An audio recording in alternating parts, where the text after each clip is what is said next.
Umaani ngayon ang batikos ang tweet ng negosyanteng si Donald Trump Jr. tungkol sa pagtitira-piraso ng barko ng US Navy na USS Guardian. Hindi kasi sang-ayon si Trump na chop-chapin na lang ang barko dahil mas mahal daw ito kesa sa napinsalang bahagi ng Tubataha Reef. Samantala, posibleng abutin pa raw ng isang buwan bago tuluyang maalis ang USS Guardian sa Tubataha. May report si Bernadette Reyes.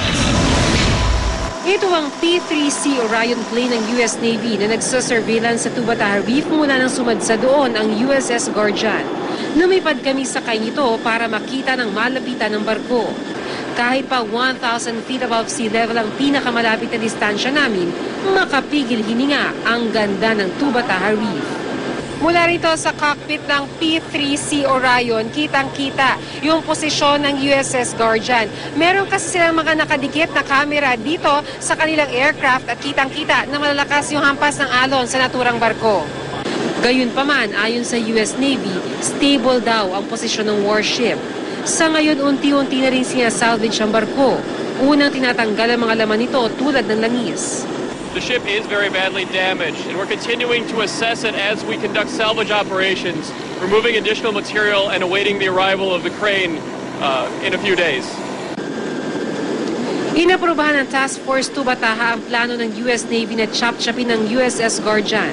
Ito raw kasi ang pinakamabisang paraan para hindi na madagdagan ng sira sa coral reef. Uunahing tanggalin ang mast ng barko, tsaka babaklasin section by section at iaangat ng crane ship ang bawat parte. Sa Sabado, inaasahang darating ang isa sa dalawang crane ship. Ayon sa salvage team, posibleng abuti ng isang buwan bago tuluyang maalis ang barko sa lugar. The environmental damage is one of the key things that we're looking at as we develop the salvage plan. The plan is designed to do as little damage as possible and protect the reef as much as possible as we go through the salvage operation. Sa gitna ng planong ito, umani ng batikos ang tweet ng negosyanteng si Donald Trump Jr., ang panganay ng American business tycoon na si Donald Trump.